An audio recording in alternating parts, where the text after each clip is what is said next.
Assalamualaikum warahmatullahi wabarakatuh.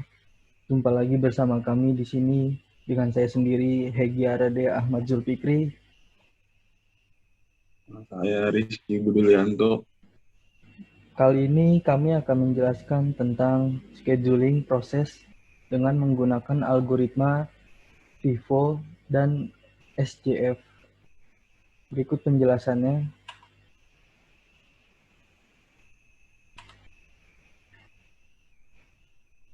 Nah, strategi penjadwalan. Strategi penjadwalan terbagi menjadi dua macam, yaitu penjadwalan non-preemptif atau run to completion proses, yaitu proses diberi jatah waktu oleh pemroses dan pemroses tidak dapat diambil alih oleh proses lain sampai proses tersebut selesai dieksekusi. Nah, jenis dari algoritma yang menerapkan non-preemptif ini adalah FIFO atau first in first out, atau bisa juga FCFS, first come first serve, SJF, shortest job first, HRN atau Highest Ratio Next, MFQ, Multiple Feedback Queries. Yang kedua yaitu penjadwalan preemptif, yaitu proses diberi jatah waktu oleh pemroses dan pemroses dapat diambil oleh proses lain, sehingga proses disela sebelum selesai dan harus menunggu. Jenis algoritma non-preemptif yaitu ada RR, round robin, SRV, SRF, shortest remaining first, PS, priority scheduling, GS, guaranteed scheduling.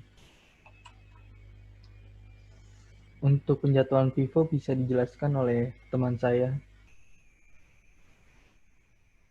Penjadwalan FIFO. FIFO adalah first in, first out, merupakan penjadwalan non-preemptif dan penjadwalan tidak berprioritas.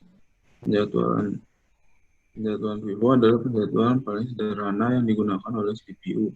Dengan menggunakan algoritma ini, seperti proses yang berada pada status ready, dimasukkan ke dalam FIFO, Queen, atau antrian dengan prinsip first in, first out.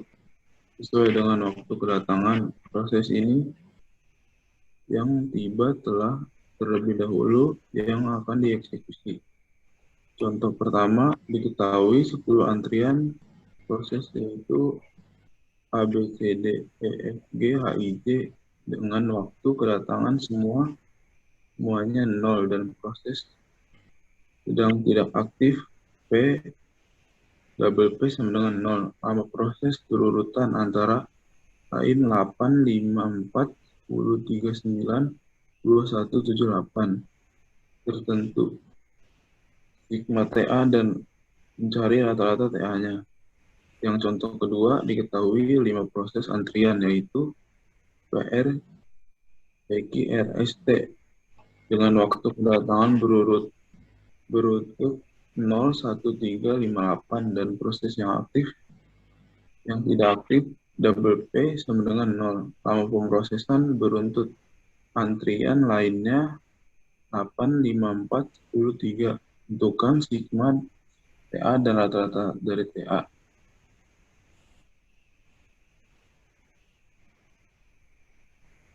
Ya, ini tabelnya. Yang pertama, pemrosesan A. Karena time-nya 0, busnya 0, maka mulainya 0 sampai 8 dieksekusi. Maka TA-nya hasilnya 8. Dengan B-nya juga begitu, 0, bus time-nya 5, mulai eksekusinya 8, makanya dia jadi 13. Jadi 5 tambah 8 menghasilkan 13 eksekusi dan TA-nya 13. Yang C-nya begitu, mulainya dari 0 sampai 4. Mulai eksekusinya 13, selesai dieksekusinya 17. Yang D 10, mulainya dan mulai eksekusinya 17. Jadi hasil dari bootstrap dan ditambah melalui eksekusi. eksekusi jadinya 27. Begitu 0, 3, mulai eksekusinya 27, terus eksekusinya 30. Yang F, overtime-nya 0, boost time-nya 9, mulai eksekusinya 30, jadi jumlahnya 39. Yang selesai dieksekusi. Yang G begitu 0, 2, 39, dan selesai eksekusinya di 41. Yang H 0, 1, mulai eksekusinya 41, dan selesai eksekusinya 42. Yang I 07, mulai eksekusinya 42, selesai eksekusinya 49. J-nya 08, mulai eksekusinya 49, selesai eksekusinya 57. Nah, jumlah T. Hasil dari jumlah TA-nya adalah 323. Rata-ratanya 323 dibagi 10. Hasil rata-ratanya 32,3.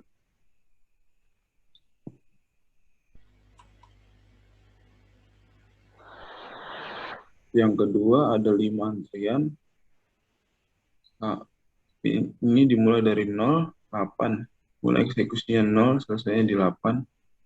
Dan Q 15, mulai eksekusinya di 8, akhirnya di 13. R 34, mulai eksekusinya 13, akhirnya di 17. Tim S 5, 10, mulai eksekusinya di 17 dan diakhiri di 27. T 8, 3, mulai eksekusinya 27, selesainya di 30. Sigma dari jumlah TA-nya adalah 64. Dan mencari rata-ratanya 64 dibagi 5 dari pemrosesan total. Hasilnya 12,8. Selanjutnya adalah penjadwalan dengan algoritma SJF. Penjadwalan SJF atau Short Job First adalah salah satu bentuk algoritma penjadwalan yang dipengaruhi oleh waktu tunggu dari sebuah proses. Apabila suatu proses memiliki waktu tunggu paling sedikit dalam pemrosesannya, maka proses tersebutlah yang akan dikerjakan terlebih dahulu. Pada SJF tidak ada penyalaan karena SJF ini bersifat non-preemptif. Nah, ini berikut adalah contohnya. Contoh 1 yaitu diketahui tujuan antrian proses yaitu PQRSTUV dengan waktu kedatangan semuanya adalah 0, yaitu mereka itu datang bersama-sama langsung. Nah, lalu prosesor yang sedang tidak aktif dengan PP sama dengan 0, lalu lama proses berturut-turut antara lain 6915772 itu masing-masing dari PQRSTUV-nya lama prosesnya. Lalu tentukan sigma TA dan rata-rata dari TA-nya. Terus contoh keduanya juga diketahui 6 proses antrian yaitu EFG HIJ dengan waktu kedatangan berturut-turut yaitu dari mulai 0, 2, 3, 5, 7, 9. Dan prosesor sedang tidak aktif, PP sama dengan 0. Lama proses berturut-turut dari EFGHIJ yaitu 157, 9, 10, 12. Tentukan sigma TA-nya dan rata-rata dari si TA. Lanjut. Nah, ini pengerjaannya yang contoh pertama. Dimulai dari R, RPS, P, T, UK. Nah, ini dia tidak urut seperti yang tadi.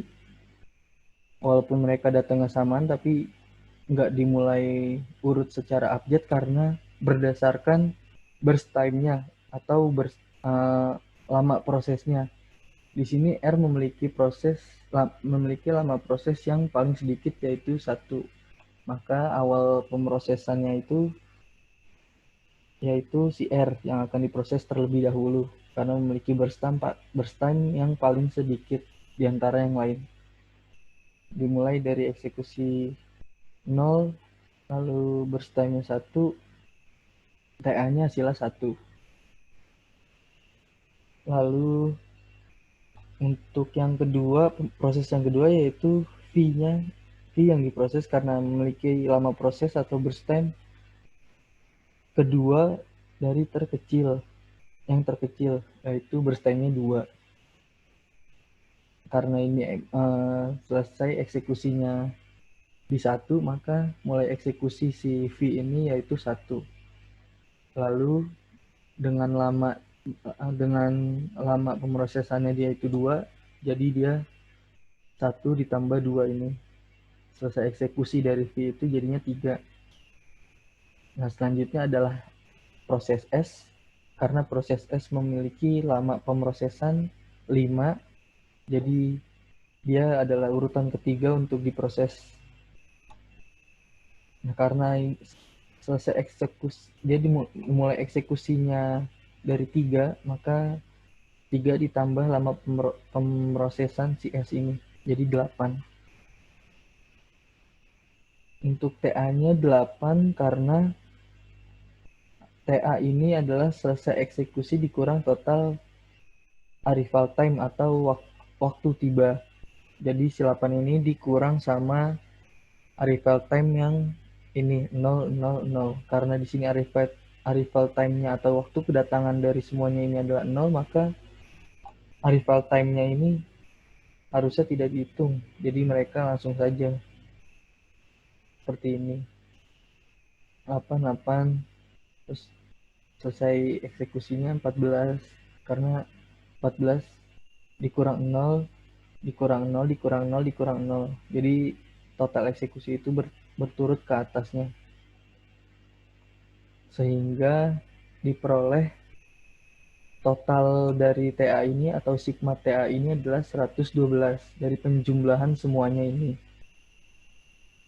Yaitu 112 dan rata-rata TA-nya yaitu 16 karena 112 dibagi 7 yaitu 16. Next, untuk soal yang kedua. Untuk soal yang kedua kita memiliki 6 pemrosesan. Nah, di sini itu burst time yang paling kecil yaitu adalah si E. Dia memiliki burst time-nya 1, makanya yang diproses duluan adalah E.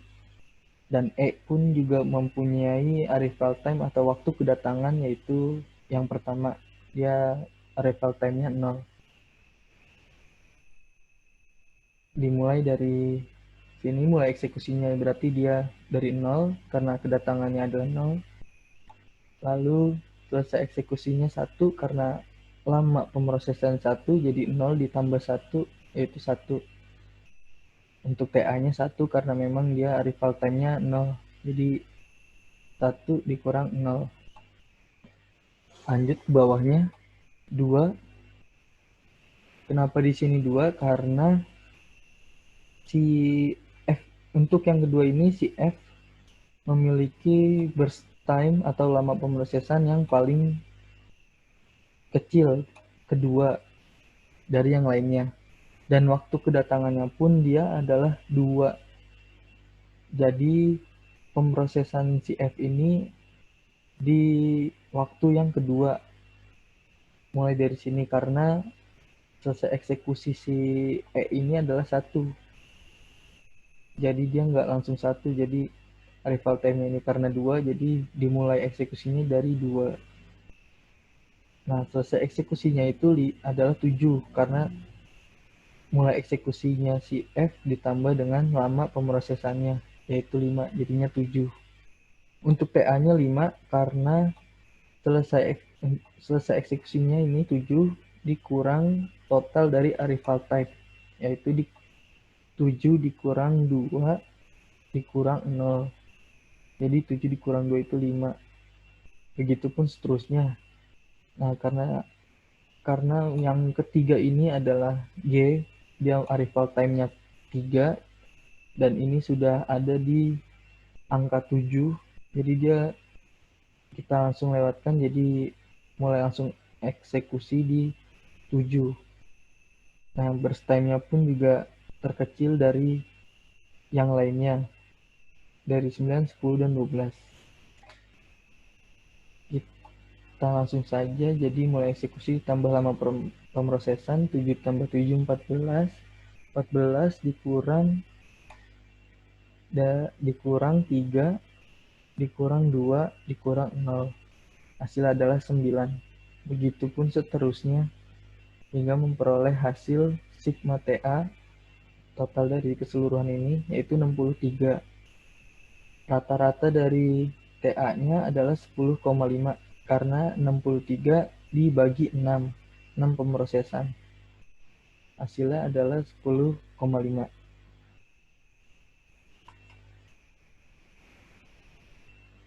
Oke, saya kira hanya segitu saja penjelasan mengenai pemrosesan scheduling dengan algoritma SJF maupun algoritma FIFO. Kurang lebihnya mohon maaf. Wassalamualaikum warahmatullahi wabarakatuh, dan tunggu video-video selanjutnya dari pembahasan kami berdua. See you.